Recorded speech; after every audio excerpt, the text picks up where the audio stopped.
자, 글을 먼저 쓸까? 그림을 먼저 그릴까? 무슨 그림입니까? 비즈니스 모델이라면 당연히 어떤 형태로든지 텍스트로 맞게 표현을 못해요. 하지만 물건일 경우에는 정말 고민을 하게 됩니다. 마치 싱어송라이터가 가사를 먼저 쓰고 멜로디를 붙일까? 멜로디를 쓰고 가사를 붙일까? 고민하는 거하고 똑같아요. 각자 작곡가마다 다르죠. 작곡을 먼저 하는 사람이 있고 작사를 먼저 하는 사람이 있습니다. 특허 같은 경우도 마찬가지인데요. 저는 경험적으로 이렇게 생각을 합니다. 일단 그림을 먼저 그리는 게 차라리 속편하다는 겁니다. 만약에 그림을 그릴 수 없는 무형의 것, 방법 특허라고 한다면 그림에 준하는 것을 먼저 그려야 됩니다. 그게 바로 플로우 차트입니다. 플로우 차트 쉽게 그리는 거. 포스트잇을 여러 장 꺼낸다. 포스트잇 한 장마다 각 단계를 간단하게 메모한다. 그리고 볼트를 붙인다. 순서대로 되어간다. 이거 바로 플로우 차트. 예를 들면 인터넷 식품이다. 그러면 포스트잇에다 로고를 하나 붙이고, 그리고 카테고리 선택 하나 붙이고, 제품 선택 붙이고, 결제 버튼 누르기 붙이고, 결제 신용카드 입력 붙이고, 배송 정보 입력 붙이고, 주문 정보 확인 붙이고, 장바구니 가서 지역 확인 붙이고, 종료 끝. 이게 이제 플로우 차트를 그린다. 그리고 이제 물건일 경우에는 그림을 그리면 돼요.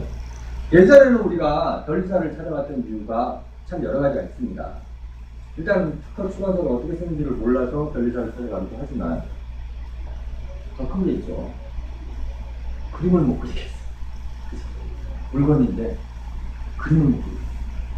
그래서 그림은 내가 그렸는데 이거를 와이프까지는 보여주겠는데 이걸 도저히 이 그림을 특허청에는 못 보여주겠어. 그래서 덜리사를 찾아갔습니다. 옛날에는 도면사라는 직업이 있었습니다. 지금도 있고요. 그래서 제가 이따 스케치업 3D로 원하는 물건을 쉽게 그리는 방법을 설명해 드릴 거예요. 그림 때문에 덜리사를 찾아가는 사람이 40~50%가 되는 것 같습니다. 어찌됐거나 그림을 그리고 플로우 차트를 그리면요. 일단 그 다음은 큰 문제가 없습니다. 그림을 그렸다. 그러면 그 그림에서 보이는 요소들은 전부 다 보호를 매겨줘야 됩니다. 숫자를 매겨줘야 돼요. 보이는 거에 이렇게 꼬리표를 달고 숫자 10. 큰 덩어리는 큰 숫자. 큰 숫자는 99가 큰 숫자가 아니라 10, 20, 30입니다. 큰 덩어리는 10 혹은 100. 작은 덩어리는 10, 11, 12, 13 이런 거죠. 20, 21, 22, 23, 24 이런 거. 이게 이제 부호를 매기는 겁니다. 부호를 매겼으면 각 부호별로 이름을 정해주는 겁니다. 이름은 예전에는 일본식 특허에서 용어 자체가 굉장히 전문적인 용어를 썼습니다.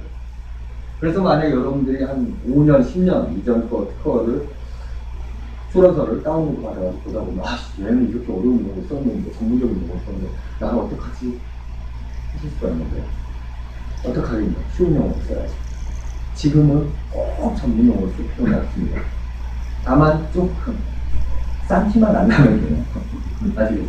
전문 용어를 꼭 쓸 필요는 없지만 나도 알고 상대방도 이해할 수 있고 한 용어를 적확하게, 적정하고 정확하게만 써주면 됩니다.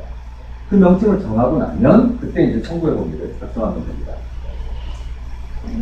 그거를 이제 다시 한번 설명을 드리면 물건의 형태가 있는 저는 그림을 그릴 수가 있죠.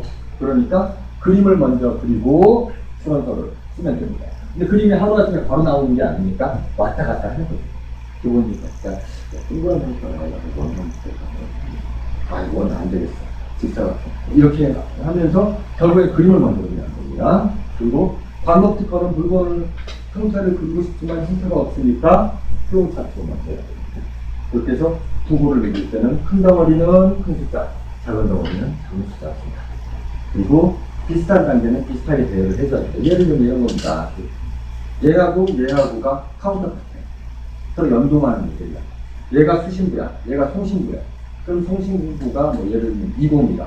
21이다. 22이다. 그러면 수신부는 11. 뭔가 통하지. 그런 겁니다. 얘도 프로세서가 있고 얘도 프로세서가 있고 얘가 25다. 얘도 15 해주면 되겠습니다. 뭐 11, 12, 13, 14 배열을 하고 얘도 배열을 하고 그럴 필요 없어요. 뭐 얘가 부품이 적다. 그럼 건너뛰고 카운터 파트를 1, 5로 맞춰준다. 이런 게 차라리 공사는 더 편하게 이해할 수 있습니다. 그리고 이제 물건일 경우에는 그냥 숫자만으로 구성이 됩니다. 그런데 무형물, 단계일 경우는 아까 S를 붙여줍니다. 이제 S를 안 붙이면 안 된다는 얘기는 아닌데요. 무형물일 경우에는 기본적으로 S를 붙여준다라는 어떤 약속이 있습니다. S는 스텝이라는 뜻입니다. 스텝. 스텝은 눈에 안 보이는 특허는 대부분 방법 특허고, 방법 특허는 단계들로 이루어지거든요. 단계라는 걸 암묵적으로 안겨주기 위해서 S를 붙여줍니다.